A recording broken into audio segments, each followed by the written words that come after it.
മയിലുകളെ കണ്ടത്. അപ്പോൾ കാക്കക്കുള്ളിൽ ഒരു മോഹം തോന്നി, എനിക്കും ഇതുപോലെ ഒരു ഭംഗി കിട്ടിയിരുന്നെങ്കിൽ. എന്റെ സ്വരമാണെങ്കിലോ കേൾക്കാനും കൊള്ളില്ല, എന്റെ നിറമാണെങ്കിലോ കാണാനും കൊള്ളില്ല.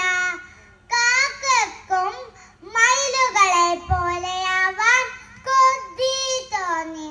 കുറച്ചു കഴിഞ്ഞ് ആ മയിലുകളെല്ലാം അങ്ങോട്ടേക്ക് പോയപ്പോൾ അവിടെ കുറേ മയിൽപ്പീലികൾ വീണ് കിടപ്പുണ്ടായിരുന്നു. അതെല്ലാം കാക്ക കൊത്തിയെടുത്ത് തന്റെ വാലിന്റെ പിറകിലായി പിടിപ്പിച്ചു വെച്ചു. ഇപ്പോൾ കണ്ടു കഴിഞ്ഞാൽ കാക്കയുടെ പീലിയാണെന്നേ തോന്നും. എന്നിട്ട് സ്വയം ഒന്ന് നോക്കി, കൊള്ളാം, എനിക്ക് ഈ ഭംഗി ആരെങ്കിലും ഒന്ന് കാണിക്കണ്ടേ? അതിന് മറ്റു പക്ഷികളെടുത്തും കാണിക്കണം. മറ്റു പക്ഷികൾ എന്നാൽ മറ്റു കാക്കകളാണ്. അവിടെ ചെന്ന് പറഞ്ഞു, നോക്കൂ, എന്റെ മനോഹരമായ പീലികൾ കണ്ടില്ലേ നിങ്ങൾ? നിങ്ങളെക്കാൾ എത്ര സുന്ദരിയാണ് ഞാൻ. അപ്പോൾ അവരൊക്കെ ഇങ്ങനെ അത്ഭുതത്തോടെ നോക്കുകയാണ്.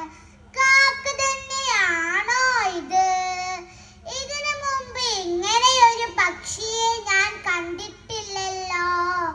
കാക്കയാണെങ്കിലോ പൊങ്ങച്ചം പറയാൻ തുടങ്ങി.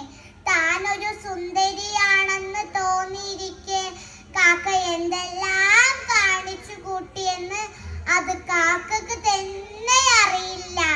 അപ്പോഴാണ് നല്ല ശക്തിയായ കാറ്റ് വീശിയത്. എല്ലാവരും അവരവരുടെ ചിറകുകൊണ്ട് ഇങ്ങനെ തടുക്കുന്നുണ്ടായിരുന്നു. അപ്പോൾ നോക്കുമ്പോൾ കാക്കയുടെ പുതുതായി വെച്ച പീലികളെല്ലാം കാറ്റത്ത് പറന്നു പോയിരിക്കുന്നു. ഇപ്പോൾ കാക്ക പഴയ കാക്ക തന്നെയായി. കാറ്റുപോയി കാക്ക നോക്കിയപ്പോൾ തന്റെ പീലികളൊന്നുമില്ല.